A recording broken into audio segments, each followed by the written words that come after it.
Donc nous sommes très contents de nous retrouver ensemble ce matin dans la présence du Seigneur, mais aussi autour de la parole de Dieu. Parce que s'il y a une chose qui nous motive, c'est bien la parole de Dieu. Alors je suis content de voir des petits visages. Alors tout à l'heure, nous aurons certainement la possibilité de faire plus ample connaissance pour tous ceux qui ont traversé l'océan, qui ont traversé des communes peut-être, d'autres qui ont traversé justement bien des choses, peut-être même la rivière peut-être.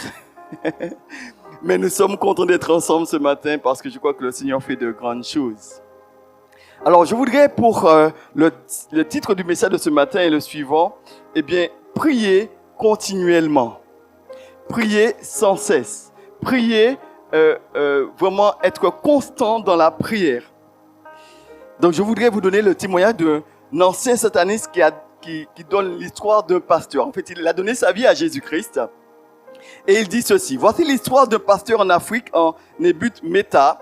Je l'avais pris pour cible parce qu'il osait faire les choses suivantes. Il osait faire les choses suivantes. Il troublait notre paix en convoquant des réunions de bonne heure le matin pour écouter la prédication de la parole de Dieu. Donc très tôt le matin, il faisait des rencontres de prière. Et la parole, il prêchait. Deuxièmement, il allait partout avec son mégaphone, notamment aux stations de bus, la ligne 2, le long de la route à Ebute Meta, et il prêchait à ces endroits-là. Non seulement il prêchait, mais il y est toujours les démons. La troisième chose qu'il faisait, dans son église, il exposait les œuvres des ténèbres dans ses prédications, et il commençait à lier les démons. Quatrième chose qu'il faisait, il priait beaucoup.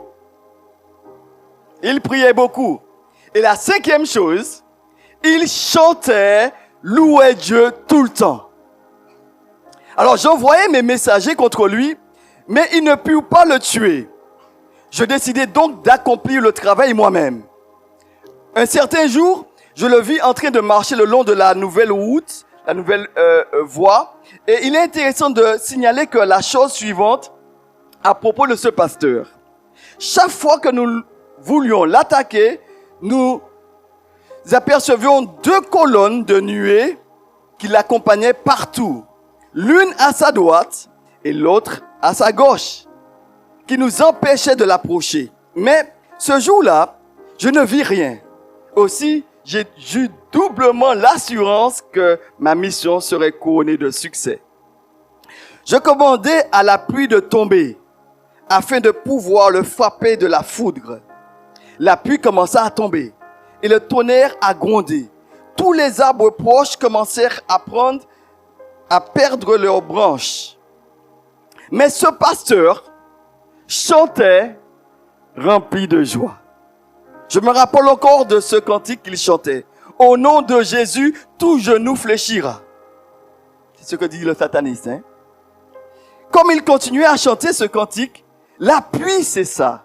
Le tonnerre s'arrêta et deux anges apparurent aussitôt. L'un à sa droite et l'autre à sa gauche. Une épée était flamboyante à la main.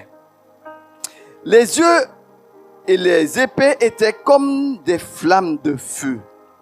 Puis, un vent puissant se mit à souffler et m'emporta. Je me retrouvai dans une autre ville. Je fus confondu, mais parce que j'avais le cœur tellement dur, tout ce que je trouvais à dire fut « Cet homme nous a encore échappé ». Ce pasteur ne s'était même pas rendu compte du combat spirituel qui s'était mené à son sujet. Est-ce qu'on peut donner gloire à notre Dieu? Parce que notre Dieu est celui qui nous protège, même lorsqu'on ne sait pas ce qui se passe, notre Dieu est là.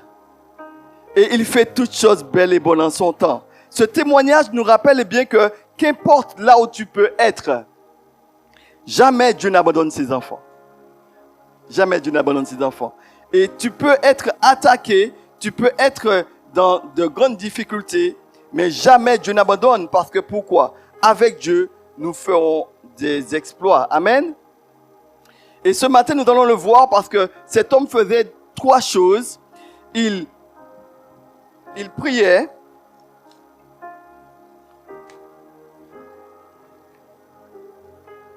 Cet homme priait. Cet homme chantait. Cet homme, avait une relation avec Dieu. Cet homme avait une particularité. Et je prie le Seigneur que tu aies également cette particularité ce matin. Il prêchait la parole, il priait, mais il louait également son Dieu. L'ennemi voulait le détruire, mettre fin à ses jours, car il était devenu un homme dangereux. Et ceux qui voulaient les détruire, ce sont eux qui ont été de la confusion. Pourquoi? Parce que Dieu est dans l'affaire. Et quand Dieu est dans l'affaire, les choses ne sont pas pareilles. Dans le combat que nous pouvons connaître, rappelons-nous cette vérité. Dans le combat, ce n'est pas nous qui combattons, mais c'est Dieu qui combat pour nous. Mais rappelons-nous une chose précise, que Dieu ne perd jamais. Alléluia. Quand Dieu combat pour toi, tu peux être sûr que la victoire est assurée. Parce que le Dieu que nous connaissons, le Dieu de la Bible, le Dieu qui nous est présenté dans la Bible, il ne perd jamais. Il gagne toujours. Est-ce que tu devrais acclamer le Seigneur ce matin? Il ne perd jamais, il gagne toujours. Et ce Dieu fort et puissant, il est avec toi. Il est avec toi. Ces hommes ont voulu toucher à ce pasteur qui avait une intimité avec Dieu. Mais quand on cherche à toucher un enfant de Dieu, un homme de Dieu, une femme de Dieu, c'est comme toucher la prunelle de ses yeux. Et gare à celui qui voudrait faire du tort à l'enfant de Dieu. Rappelle-toi une chose précise ce matin, que tu es précieux aux yeux de Dieu. Tu es précieux aux yeux de Dieu. Lisons ensemble ce texte où il est question d'un homme qui lui aussi, il y avait des hommes qui se sont ligués contre lui pour le tuer, pour le détruire. Et nous allons lire ce texte où cet homme avait ces trois particularités. Il prêchait, il avait la parole, il y avait vraiment la prière, mais il y avait également la louange. Et je voudrais souligner ce point ce matin. Parce que dans la louange, il y a des choses qui se passent. Dans la louange, la présence de Dieu se manifeste.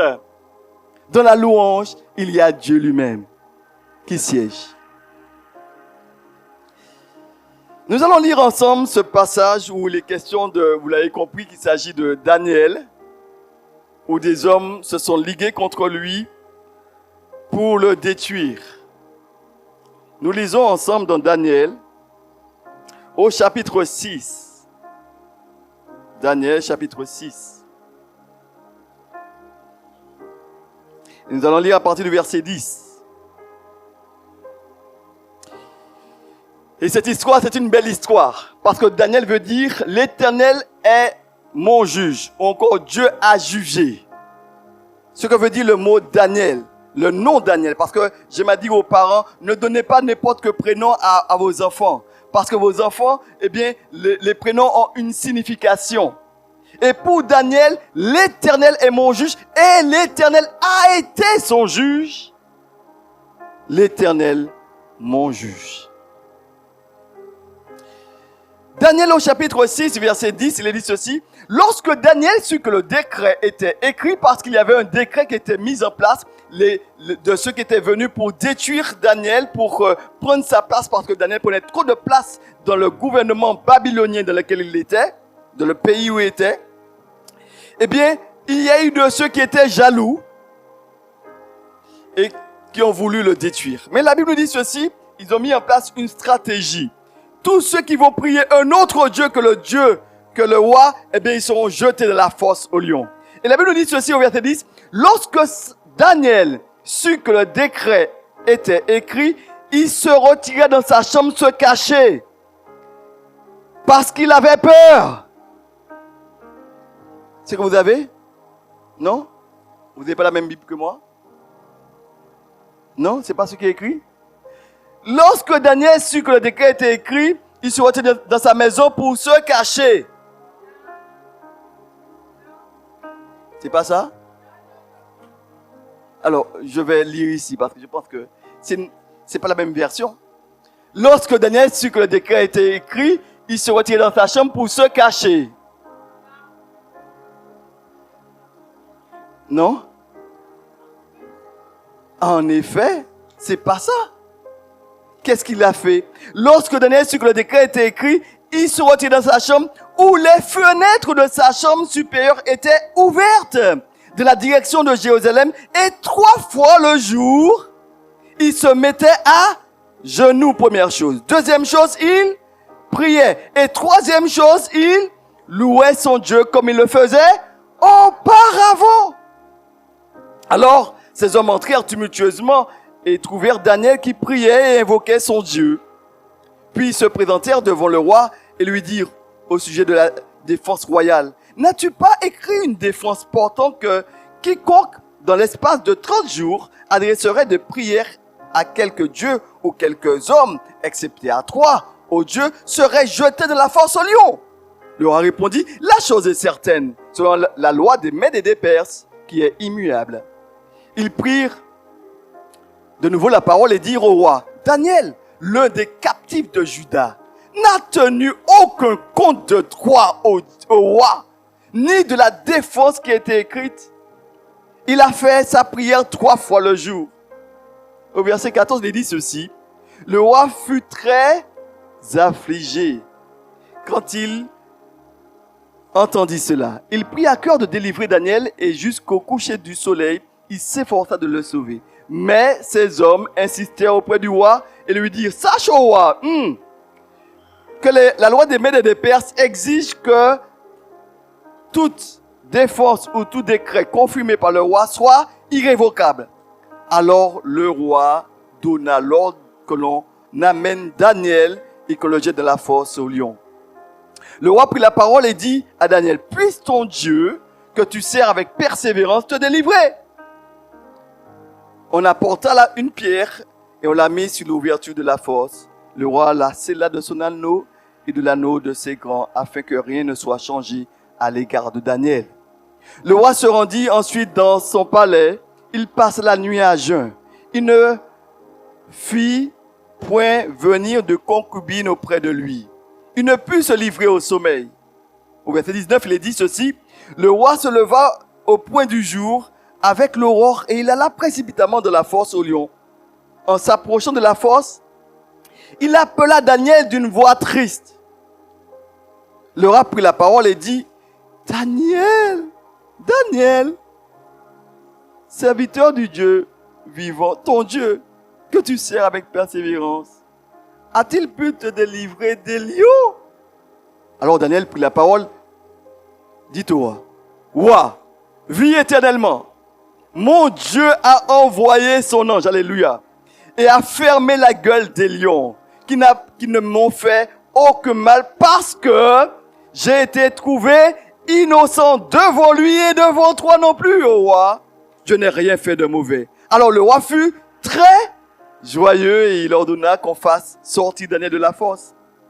Daniel fut retiré de la fosse et on ne trouva sur lui aucune blessure parce qu'il avait eu, soulignez cela, parce qu'il avait eu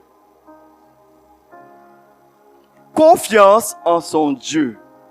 Le roi ordonna que ces hommes qui avaient accusé, notez bien ceci aussi parce que nous voyons toujours l'histoire de Daniel, mais attention à ceux qui voudraient se liguer contre les enfants de Dieu. Il est dit ceci au verset 24, le roi ordonna que ces hommes qui avaient accusé Daniel soient menés et jetés dans la fosse au lion, eux, leurs enfants et leurs femmes, et avant qu'ils soient parvenus au fond de la fosse, les lions les saisirent et brisèrent tous leurs os. Voilà un texte où il est question de Daniel. Un homme, et je voudrais attirer notre attention, nous connaissons justement cette histoire très bien, Nous aimons cette histoire, n'est-ce pas? Où on voit un homme qui a eu confiance en Dieu et sa confiance a été récompensée parce que ceux qui se confient en Dieu ne seront jamais déçus. Dieu est celui qui fait justice et ceci, une fois, même lorsqu'on ne le voit pas sur terre, Dieu reste au contrôle de toutes choses. Il est l'éternel Dieu. Il est celui qui a tout pouvoir dans le ciel et sur la terre et ce qu'il dit, c'est ce qui s'accomplit.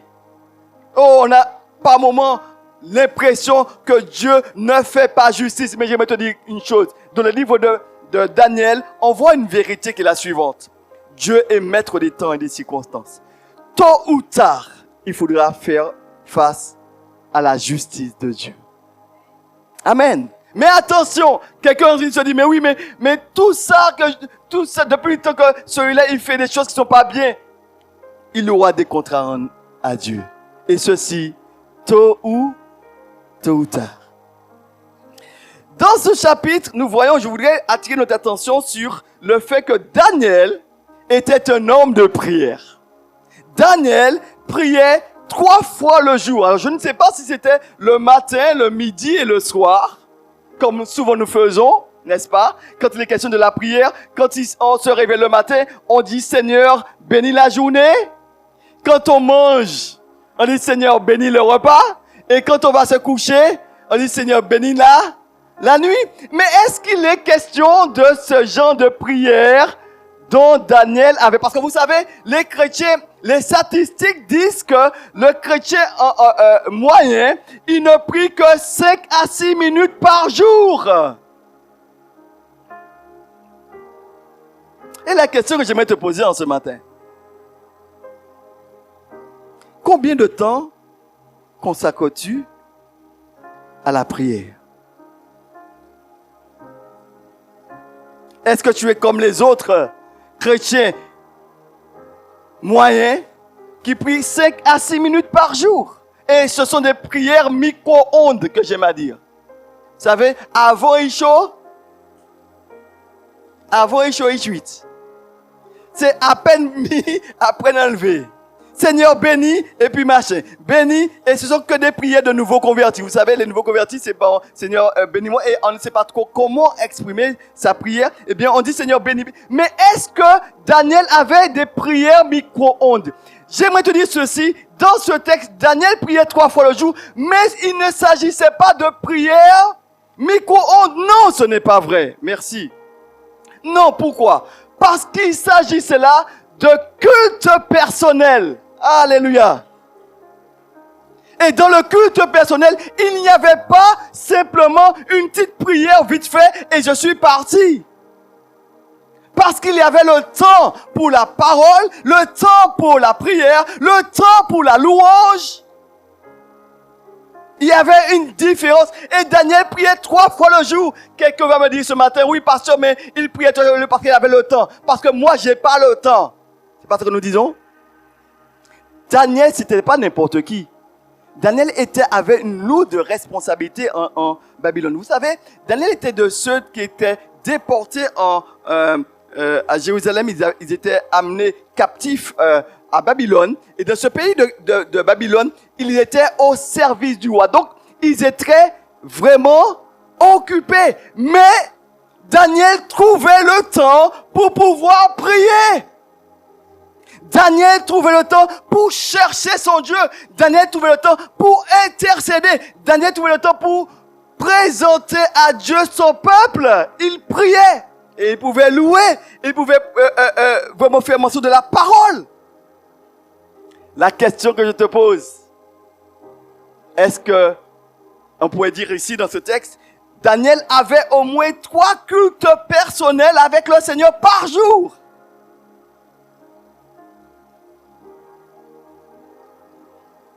Est-ce que tu as au moins un culte personnel avec Dieu? C'est-à-dire qu'un moment où tu sais prendre au moins un chapitre pour lire au moins un chapitre. Relever dans ce chapitre au moins un verset qui t'a interpellé et prier en fonction de ce verset. Est-ce que tu sais prendre du temps pour prier pour tes besoins, mais aussi les besoins des autres? Parce que quand Daniel, il priait non pas pour lui, mais il priait pour Israël qui était déporté. Il priait parce qu'il savait que Dieu avait fait une promesse. La parole de Dieu sa prière était basée sur la parole de Dieu. Daniel avait une intimité avec Dieu. Il avait cette rencontre avec Dieu. Et c'est le fait qu'il avait cette rencontre avec Dieu, eh bien, il ne pouvait pas être ébranlé quand tout était difficile autour de lui. J'aimerais te dire ceci, cette vérité ce matin. Quand tu as une intimité avec Dieu, les choses de la terre ne t'ébranlent pas. Parce que pourquoi? Dieu n'est jamais dépassé par les événements. Quand tout est bouleversé autour de toi, Dieu, il est sur son trône, il règne en maître et en seigneur. Il a tout pouvoir, il n'est pas dépassé par les événements. J'ai envie de te dire que la maladie, les problèmes, Dieu n'est pas dérangé. Et quand tu as une intimité avec Dieu, dans la difficulté, tu n'es pas dérangé aussi. Pourquoi? Parce que ta confiance n'est pas en toi, n'est pas en ce que tu vois, mais par rapport au Dieu qui a tout pouvoir. Amen.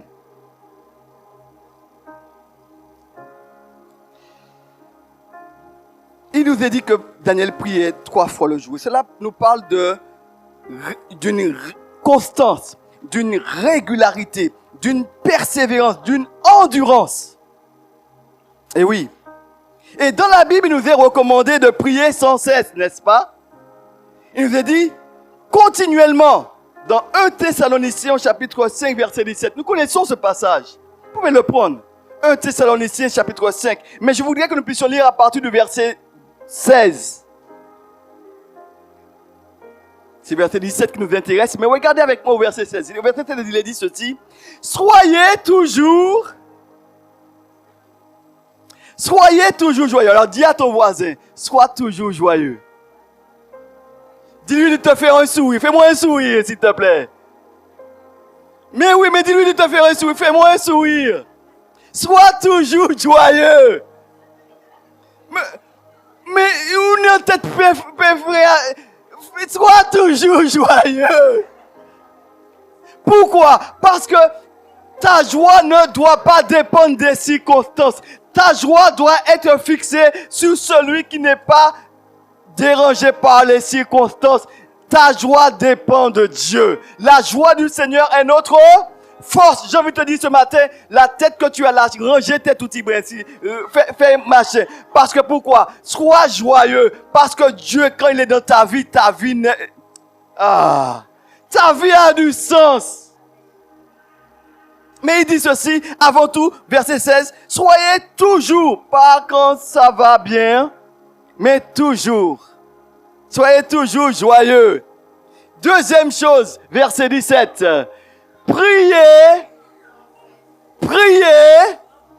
sans cesse. Cela veut dire que tu sois en train de faire la vaisselle, que tu sois en train de travailler, que tu sois en train de te promener. Tu pries et tu pries encore. Priez sans cesse. Et il est dit ceci, verset 18 qui est très important aussi, qui va de pair aussi. Verset 18 qui dit ceci. Eh bien, rendez grâce en toutes choses, car c'est à votre égard la volonté de Dieu en Jésus-Christ. L'apôtre Paul disait pour sa part souvent aux chrétiens, je ne cesse de faire mention de vous dans mes prières. C'est-à-dire que l'apôtre Paul était un homme de prière et il priait continuellement. Il priait. Il est question ici d'une constance, d'une régularité. Et Daniel était un homme de prière. 3 fois le jour, il priait. Souvenez-vous que à son arrivée à Babylone, et on voit que dans la vie de Daniel, il y a souvent la prière. Très tôt, Daniel était connu comme étant un homme qui priait.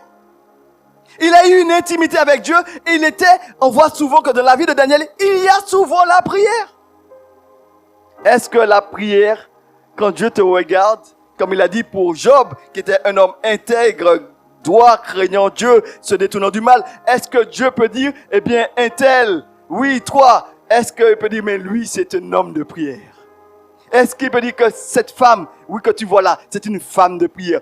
Personne ne la voit, mais moi je la vois. Quand elle fléchit les genoux, eh bien, on voit la gloire de Dieu. Je sais voir la gloire de Dieu. Je sais voir la gloire de sa vie. Pourquoi? C'est un homme, c'est une femme de prière. Daniel était un homme de prière. À son arrivée en Babylone, il refuse de se souiller avec les mains du roi et il demande la faveur du responsable. Au verset 9, il est dit, Dieu fit trouver faveur et grâce devant le chef des eunuques.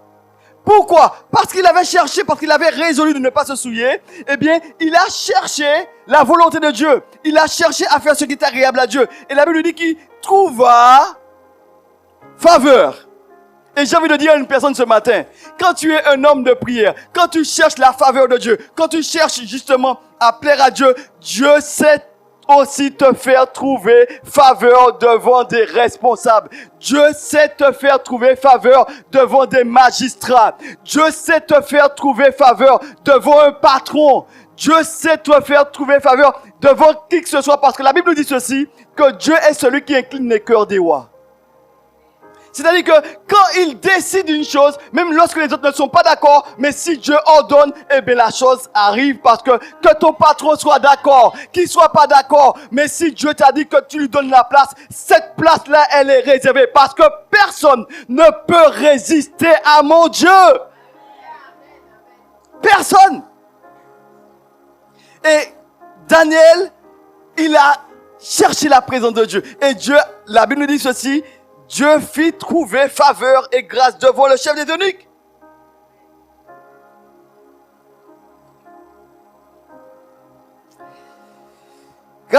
Rappelez-vous de cette vérité justement pour Daniel.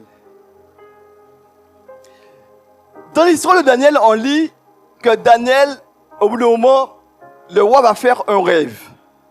Le roi va faire un rêve à un tel point qu'il ne va pas voir. Il va pas se souvenir du rêve. Et il va appeler tous ces voyants, tout cela. Il va leur dire de venir. Venez et dites-moi quel rêve que j'ai fait parce que ce rêve me tourmente, mais je ne sais pas de quel rêve il s'agit exactement. Alors, est-ce que vous pouvez me donner justement ce rêve? Et on voit que dans la vie de Daniel, les satrapes, en tout cas tous ceux qui étaient là, les responsables, ils ont dit, mais roi, personne, jamais un roi a demandé pareille chose. De donner le rêve qu'on a fait et même de donner l'explication. Mais c'est pas possible, voyons. Et le roi dit, mais écoutez, donnez-moi l'explication, sinon je vous tue tous. Tous les responsables, là, vous allez mourir, mais donnez-moi le rêve. Là, dites-moi quel rêve que j'ai fait et donnez-moi la signification. Et personne ne pouvait. Alors le roi était énervé, il était vraiment en fureur. Il a dit, mais allez tuez tous les responsables là. Ils sont inutiles. Tuez-les. Et quand Daniel apprend cette nouvelle, qu'est-ce qu'il fait? Il va voir le responsable. Ah, Jacques, c'est quoi? C'est toi de l'armée là? Bien, viens. Qu'est-ce qui se passe? Mais qui ça qui a passé? Pourquoi le roi est aussi énervé? Mais qu'est-ce qui se passe? Et il va dire justement, Jacques va dire, mais le roi, personne n'a donné de signification. Au roi, il a demandé justement de donner la signification de son rêve. Et puis, personne n'a pu le faire. Il a dit, attends. Pourquoi aller tuer personne? Tu es bien trop pressé, Jacques. Reste là. Et puis, moi, je vais consulter mon Dieu et je vais te donner la réponse. Est-ce qu'il avait déjà la réponse? Non, mais il savait que celui en qui il avait mis sa confiance était celui qui était capable de révéler les choses cachées. Les choses cachées. Et Daniel va dire, nous dit la Bible, bien, va appeler ses compagnons. Sadrach, Meshach, venez. Et nous allons prier. Nous allons prier parce qu'il savait que quand 2 ou 3 s'assemblent pour prier, eh bien les écluses des cieux s'ouvrent et la bénédiction descend. Elle descend encore. Et la bénédiction est là, elle est là. Et ils se sont dit, mais Sadrach, Meshach, venez, nous qu'est prier. Mais on ne sait pas quelle est la signification de ce rêve. Nous ne savons pas toutes ces choses, mais nous savons que Dieu est vivant. Ce que les magiciens ne peuvent pas faire, ce que les hommes ne peuvent pas faire, Dieu est capable de faire. Et ils vont prier. Et quand ils vont prier, la Bible nous dit ceci, que Dieu révéla leur rêve. Dieu révéla le rêve à Daniel. Dieu révéla justement et lui donne aussi l'explication. Et il va le dire au roi, voilà le rêve. Et voilà l'explication. J'ai envie de dire à une personne ceci. Quand tu prends du temps de la prière, Dieu est capable de te révéler les choses cachées que tu ne connais pas. La Bible dit ceci, invoque-moi et je te répondrai. Je te montrerai les choses cachées que tu ne connais pas. Toi qui cherches la volonté de Dieu, je ne sais pas trop qu'est-ce que je dois faire. Je ne sais pas où aller. Je ne sais pas comment faire pour le travail. Mais la Bible te dit, mais invoque-moi. Cherche la présence de Dieu. Cherche et Dieu va te montrer. Il va te montrer comment faire. Si je dois aller dans ce mariage, je vais pas aller dans ce mariage. Est-ce que je dois... Comment faire? Parce que tu ne sais pas trop comment faire. Là où les hommes sont limités, Dieu n'est pas limité parce qu'il connaît notre passé, il connaît notre présent, mais il connaît également notre avenir. Donc, il sait ce qu'il y a de meilleur pour toi. Mais il te dit, évoque-moi. Mais la Bible dit ceci, malheureusement, qu'est-ce qui se passe? C'est que nous ne prenons pas le temps pour chercher Dieu. Nous ne prenons pas le temps pour prier. Nous ne prenons pas le temps pour pouvoir écouter Dieu. Il y a une différence entre entendre et écouter. Dans la Bible, nous est présenté le jeune Samuel. Le jeune Samuel était un jeune qui travaillait dans la maison de Dieu parce que tu peux être dans une église, mais jamais avoir de relation avec Dieu de manière intime. Tu peux être religieux sans être un enfant de Dieu. Mais Dieu veut que tu aies une intimité avec lui. Et Samuel était dans la maison de Dieu, mais il ne connaissait pas encore la voix de Dieu. Et quand Dieu l'appelle, il va vers le prophète. Il lui dit, mais tu m'as appelé. Le prophète dit, mais non, je ne t'ai pas appelé. Retourne. Il avait entendu, mais c'est une différence entre entendre et écouter. À ce moment-là, le prophète lui dit, écoute, va voir. Quand tu vas entendre la voix, dis, parle car ton serviteur écoute. Il y a une différence entre entendre et écouter. Et comme j'aime à dire, tu dis à l'enfant d'aller chercher quelque chose de la cuisine, il est déjà parti. Il est déjà parti. Et puis il revient et dit, maman, qu'est-ce que tu as demandé? Parce que il a entendu, mais il n'a pas écouté. Et puis quand il va bien écouter, la foi dit, va de la cuisine, tu me prends la casserole rouge qui est sous l'évier, qui est celle-là. Et là, il revient. Parce que quand tu entends, c'est pas la même chose d'écouter. Écouter, c'est porter attention pour accomplir une action. Mais la question que je te pose, tu peux très bien entendre une prédication sans écouter la prédication. Tu peux entendre, tu peux être celui qui lit sa Bible, mais tu n'as rien retenu de ce que Dieu a à te dire. Est-ce qu'il est question, et là il est question pour Daniel, d'avoir une intimité avec Dieu. L'intimité que je parle un temps de prière personnel. Est-ce que tu as un temps? Est-ce que tu sais écouter Dieu? Qu'est-ce que Dieu t'a dit ce matin dans la prière, de ta prière intime avec Dieu? Qu'est-ce que Dieu t'a dit aujourd'hui? J'aimerais te dire ceci. Dieu parle tous les jours. Mais le problème qu'il y a sur ça, c'est quoi? C'est que nous n'entendons pas. Nous n'écoutons pas. Nous entendons certaines choses. Et nous sommes même religieux. Nous sommes là dimanche matin. Nous sommes là pour écouter la parole de Dieu. Mais est-ce que nous entendons réellement? Qu'est-ce que Dieu déporte dans ton cœur ce matin? Est-ce qu'il est prêt à pouvoir dire, mais écoute, moi je suis prêt à recevoir de Dieu. Quelle est ta relation avec Dieu?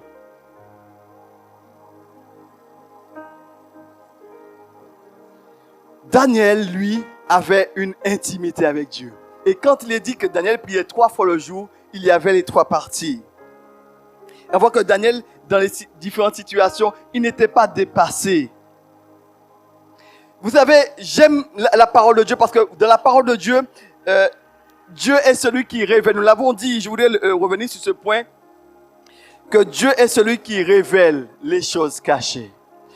Vous savez, pendant un temps, j'avais une voiture et ma voiture avait un problème. Elle avait un problème d'électricité. Parce que vous savez quoi? Chaque fois que je venais pour démarrer, on entendait un bruit. Pah! C'était le fusible qui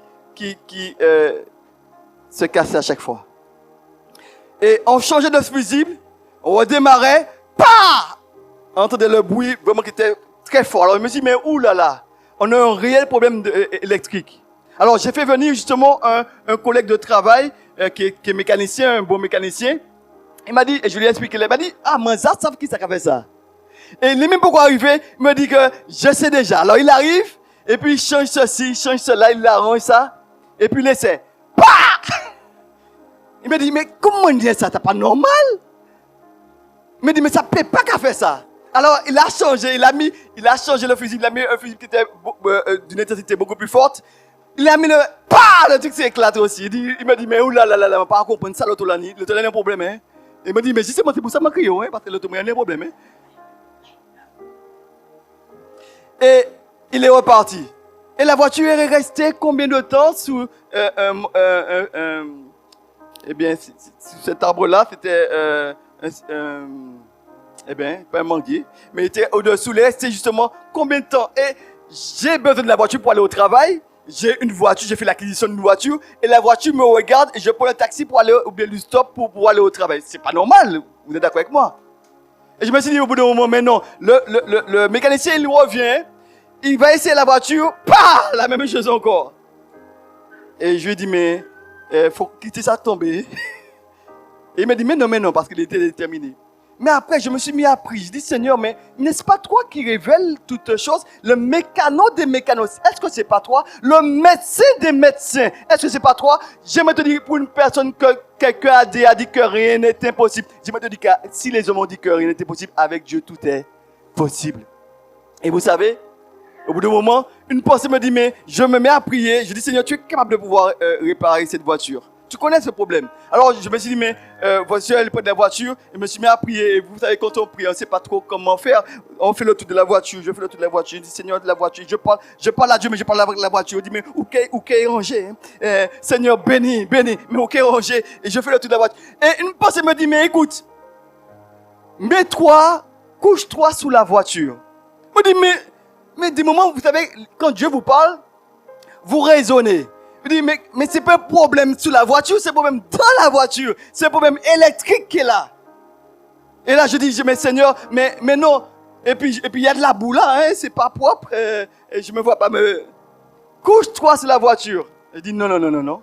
Et après, comme j'ai entendu justement la voix plus d'une fois, alors je me dis, mais écoute, je vais me coucher sur la voiture. Et quand je me couche sur la voiture, je vois qu'il y a un fil dénudé qui était sur l'échappement. Et quand je regarde, ça me dit, mais voilà, et tout de suite, je vais mettre justement du Chatterton dessus, machin, puis j'arrange le fil. Ciao,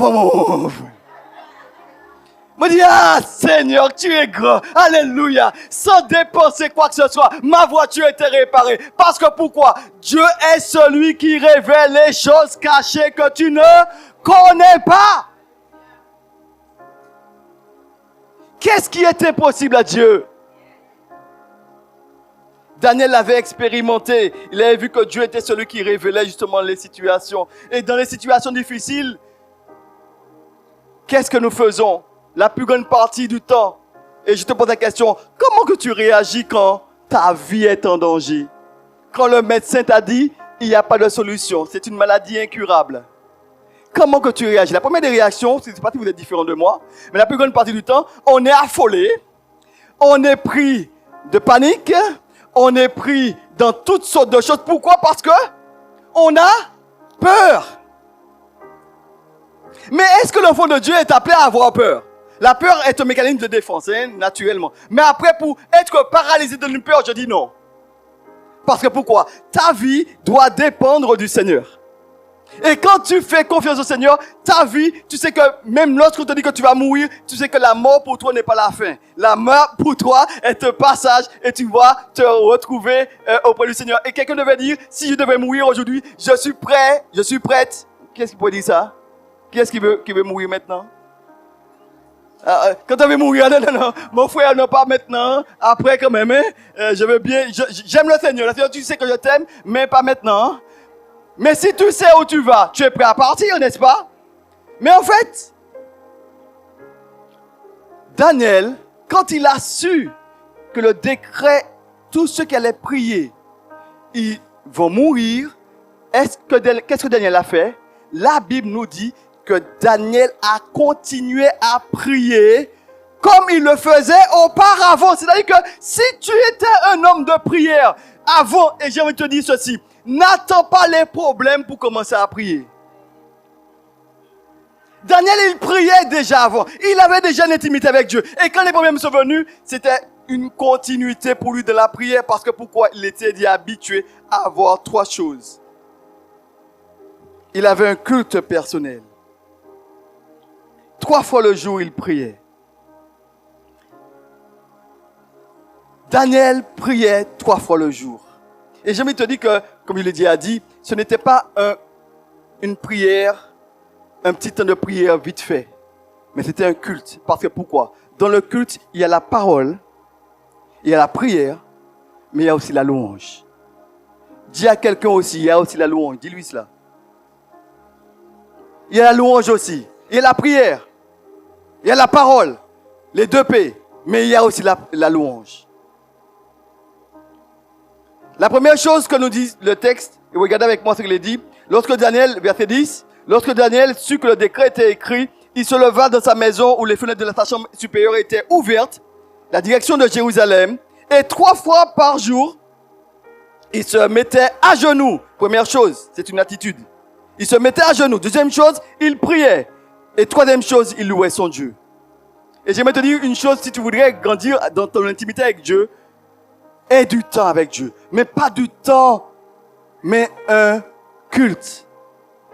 Et je reste persuadé, ta vie sera différente.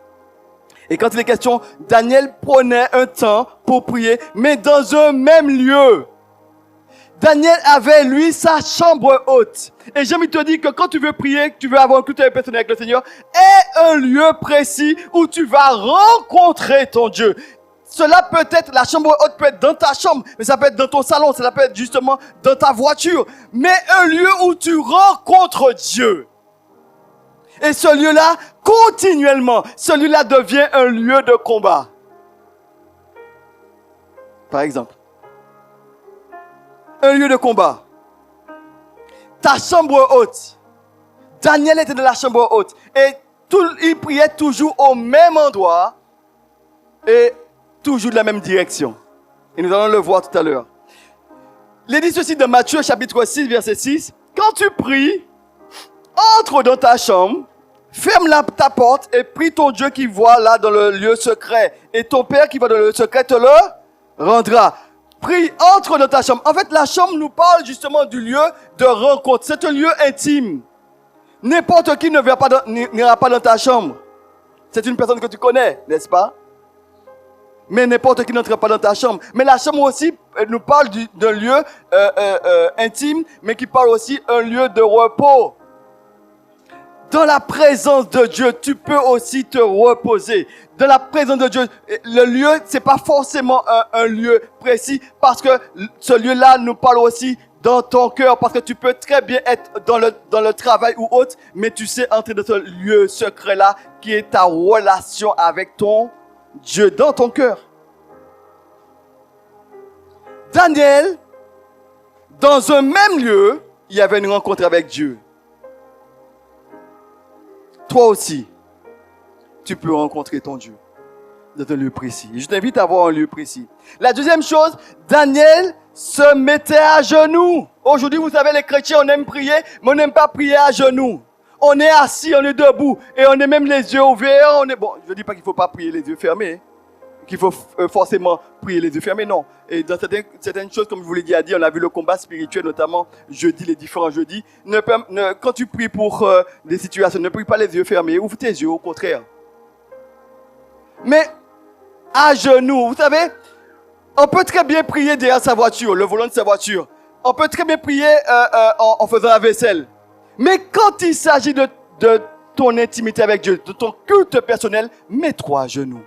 Il n'y a personne d'autre qui est là. Mais mets-toi à genoux. Montre à Dieu une révérence. Tu ne le fais pas devant un homme. Généralement, on se prosterne devant un Dieu. Mais ton Dieu, tu peux te prosterner devant lui.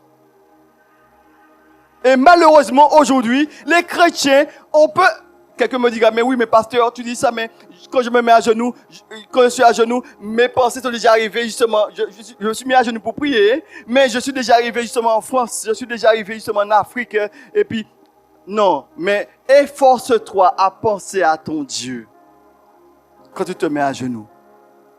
Pense à ce qu'il est devant toi. Et cette relation avec lui. Et à genoux, c'est une attitude que tu t'imposes. Pourquoi? Comme révérence devant ce Dieu grand, fort et puissant qu'il est. Aujourd'hui, les chrétiens n'aiment pas tellement se mettre à genoux. Hein. Même quand on prie, et j'aimerais vous dire que je peux très bien prier debout, mais quand il s'agit de la prière qui est ma relation avec Dieu, le culte personnel, les autres n'ont pas besoin de me voir, c'est Dieu qui me voit. Et d'ailleurs, quand je ferme les yeux, dans mon culte personnel, je me vois allongé devant un trône. Et c'est comme ça que je prie. Ma pensée, c'est ça, que je suis allongé, même pas à genoux, mais allongé face contre terre, allongé devant un trône pour implorer le Seigneur de grâce. Il se mettait à genoux. L'attitude nous aide à pouvoir chercher la présence de Dieu, chercher à être dans la présence de Dieu. La deuxième chose, c'est que Daniel, il priait. Il se mettait à genoux, il était dans le même lieu, il priait, mais aussi, la troisième chose, c'est que il priait sur la base de la parole. Parce qu'il priait en direction de Jérusalem. Et la Bible nous dit ceci que, souvenez-vous de la promesse qui avait été faite à Salomon. Il dit, mais quand il avait fait la dédicace du temple, il a dit, mais si le peuple s'humilie, et là il est en captivité, d'ailleurs c'était le cas pour Daniel, s'il est en captivité, il se met à prier en direction de ce temple, exauce du haut des cieux. Et Daniel, il priait, comment? En direction de Jérusalem, parce que c'est sur la base de cette promesse faite à Salomon. Et quand ils ont crié à Dieu, donc il priait pour la parole. J'ai envie de te dire, ne prie pas sans la parole. Si tu pries, appuie-toi sur la parole de Dieu. Et j'ai envie de te dire, lis la parole et prie en fonction de ce que tu as lu. Parce que sinon tu vas toujours répéter les mêmes paroles. Mais la prière qui est différente, c'est celle qui est basée sur la parole de Dieu. Et quand tu as lu une chose, tu dis, Seigneur, mais aide-moi, Seigneur. Et tu pries en fonction de ce que tu as lu. Et ta prière ne sera pas la même. Sinon, tu risques de répéter toujours les mêmes choses. Prie en fonction de ce que tu lis. Lis la parole. Daniel priait. Et voyons maintenant la quatrième action de Daniel. Il louait son Dieu. Daniel louait Dieu. Cela nous fait penser à ce passage de Philippiens 4, verset 6 qui nous dit « Ne vous inquiétez de rien, mais en toute chose, faites connaître vos besoins à Dieu par des prières, des supplications, avec des actions de grâce. » En fait, ajoute à la prière l'action de grâce, les remerciements. Croire que ce que Dieu t'a dit, eh bien, il le fera. Et dire à Dieu merci, parce que vous savez, on ne sait pas toujours ce qu'il y a de bon pour nous. On demande des choses à Dieu, de la prière. Mais Dieu sait ce qu'il y a de bon pour nous. Parce qu'il nous connaît. Il connaît notre présent, mais aussi notre avenir. Il sait ce qu'il y a de meilleur pour nous. Il faut associer la louange. Et on voit que nous avons vu jeudi passé, que la louange est une arme spirituelle. Mets la louange dans ton culte personnel. Dis à ton voisin. Mets la louange dans ton culte personnel. Dis-lui cela. Dans ton culte personnel, mets la louange. Peut-être pas dans autre chose, mais dans ton culte personnel. C'est-à-dire que prends au moins 2 chants. Il dit, maintenant t'as trop de voix, hein. Même plus aussi, même au moins 2 chants. Et puis, pourquoi? Parce que la louange change l'atmosphère. C'est que la Bible nous dit que, et on voit bien que dans bien des situations, pourquoi on met la louange? On a commencé avec des chants de louange, parce que la louange change l'atmosphère, parce que la louange détourne nos yeux des problèmes. Nous sommes focalisés sur les problèmes. Mais quand on met la louange, on fixe notre attention sur la personne de Dieu.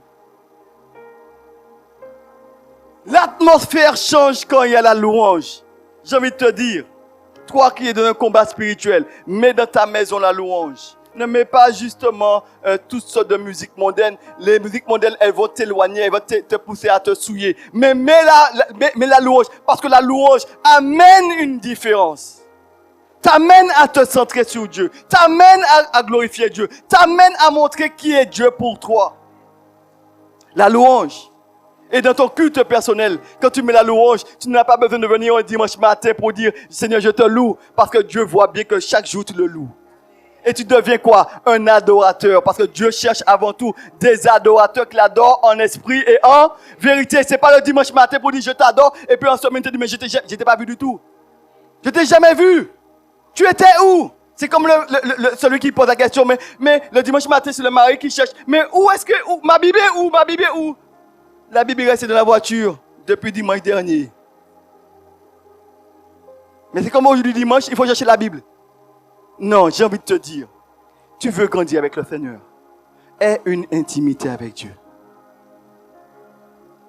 Et cette intimité-là passe par la parole, la prière, mais également la louange.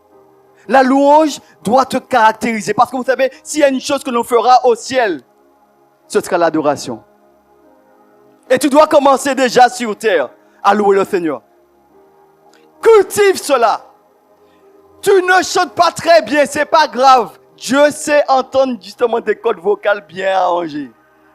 Bon, s'il le faut, ferme ta chambre bien fort, quand même avant, pour ne pas déranger les voisins. Et puis Mais toi, chante de tout ton cœur.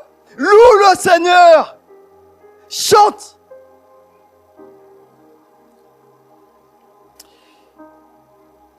Dans la Bible, on voit que dans bien des situations, je voulais terminer par cela. Oui. Dans la Bible, avec Josaphat, de le combat, on l'a vu jeudi passé, il a utilisé, Dieu dit ceci, vous allez à combattre. En fait, il y avait de ceux qui étaient venus pour détruire Josaphat avec tout le peuple. Et Josaphat va dire, mais nous sommes sans force, nous sommes dans toutes ces situations, nous ne savons pas trop que faire. Et Dieu va dire ceci, eh bien d'accord, vous allez, dans cette histoire-là, n'aie pas peur. Qu'est-ce que tu vas faire? Tu vas mettre en avant les chantres, mettre la louange en avant, et ensuite vous allez arriver et vous allez voir qu'en fait que ce n'est pas vous qui allez combattre, mais c'est l'Éternel qui combattra. L'Éternel qui combattra pour vous. Et quand ils ont fait cela, ils ont mis la louange en avant. Généralement, quand on va au combat, on met les commandos devant, n'est-ce pas? On met les meilleurs soldats devant. Mais jamais la louange, on va mettre la fanfare devant quand même. Mais Dieu dit, écoutez, vous allez combattre, mais mettez la louange d'abord. Mettez la louange et commencez à célébrer Dieu. Célébrer Dieu. La louange d'abord. Et quand ils ont commencé à louer le Seigneur, la Bible nous dit que écoutez bien, on n'a pas le temps de tout lire, mais quand ils ont commencé la louange, Dieu mit les uns contre les autres. À quel moment? Quand ils ont commencé la louange. La Bible nous dit que après qu'ils sont arrivés sur les lieux, ils ont vu qu'il n'y avait que des cadavres. Pourquoi? Parce que l'Éternel Dieu les avait délivrés. On voit ça pas mal de fois, même dans la vie souvenez-vous de Jéricho. Jéricho qui était une ville imprenable. Une ville il y avait les fils d'Anak, vraiment des fils de géants. Vraiment une ville qui était avec 3 mètres vraiment une ville imprenable. Dieu dit quoi? Faites le tour et mettez quoi avant? La louange. J'ai envie de te rappeler ce matin que la louange, c'est une arme spirituelle. Et quand tu mets la louange, même avant de commencer ton culte, commence par la louange. Tu vas voir que tu as une disposition et ta prière même sera différente. Pourquoi? Parce que tu seras de la présence de Dieu. Tu dis, Seigneur, maintenant je dépose tout entre tes mains. Et ta vie, ta situation, tes combats changent. Comment? Quelqu'un va te dire, mais comment? Toi, tu es en train de souffrir autant et tu te mets à chanter parce que tu sais utiliser la louange dans la situation que tu vis. Alléluia. Alors, Je voudrais te donner cette vérité finale. Si tu as une intimité avec Dieu, quand tout va bien, ce n'est pas quand tu iras mal que Dieu va t'abandonner. Si Dieu est avec toi quand tout va bien, c'est pas... Parce que vous savez, l'attitude des hommes, c'est quoi? C'est quand tout va mal qu'on te lâche. Mais quand tout va mal, au contraire, Dieu, il se rapproche. Pourquoi? Parce que lui, il est fidèle. Il n'est pas un homme pour... Et quand les choses, les autres te lâchent, mais lui, il te tient. Et même lorsque toi, tu lâches sa main, lui, il te tient la main parce qu'il demeure fidèle. Et quand tu as cette intimité avec lui, dans l'épreuve, il est là avec toi dans le feu, dans la fosse au lion, comme pour Joseph. Comme pour Daniel. Daniel, il était dans la fosse au lion. Mais la Bible nous dit ceci, que Dieu a permis qu'il puisse entrer dans la fosse. Vous savez, Dieu permettra aussi que tu puisses connaître des moments difficiles. Quelqu'un ne dit pas amen à cela? Aïe, aïe, aïe, dit, pasteur, non. Mon dernier assez. Mais oui, Dieu permettra parce que c'est dans les moments difficiles que tu dois voir, comme je m'ai dit, c'est dans l'épreuve que tu dois faire tes preuves. Et il a fallu que Daniel puisse être dans la fosse au lion. Dieu a permis qu'il puisse entrer dans la fosse au lion de manière injuste, mais parce que c'est là que Dieu a voulu faire éclater sa gloire pour montrer que celui qui me sert, la différence entre celui qui sert Dieu et celui qui ne sert pas Dieu. Et ce que j'aime dans ce texte, c'est que voir que Dieu a envoyé des anges pour fermer la gueule des lions. Dieu a délivré son peuple, a délivré son serviteur, parce qu'il avait avec lui une intimité. Et la Bible nous dit que parce que Daniel avait mis sa confiance en Dieu. J'ai envie de te dire ce matin, mets ta confiance en Dieu. Nous avons entendu ce chant qui dit, il était avec moi là dans le feu. Je ne sais pas par quelle difficulté que tu passes en ce moment. Je ne connais pas ta situation, mais je sais une chose. Qu'il y a de grandes victoires à remporter, avant tout dans la prière. Et si tu as su les remporter dans la victoire, de la prière, forcément tu vas voir leur accomplissement dans ta vie de tous les jours. Parce qu'on a tendance à croire que quand on prie que les choses vont se changer. Non, prends des victoires dans la prière avant tout. Prends la victoire. Souvenez-vous de Jacob. Il a lutté toute la nuit dans la prière. Et quand il a vu son frère, il avait déjà réussi. Parce qu'il avait déjà lutté dans la prière avant. J'ai envie de te dire ce matin, ta vie, ton intimité avec le Seigneur doit changer. Je ne suis pas là pour pouvoir te jeter la pierre, non. J'ai envie de te dire ce matin, ton intimité avec Dieu doit changer. Aie du temps dans la prière, aie du temps dans la lecture, aie du temps dans la louange, dans ton culte personnel. Si les hommes ne te voient pas, Dieu te voit. Et il te cherche. Alors je t'invite maintenant à te mettre debout. Nous allons prier. J'invite au groupe de louange de se rapprocher.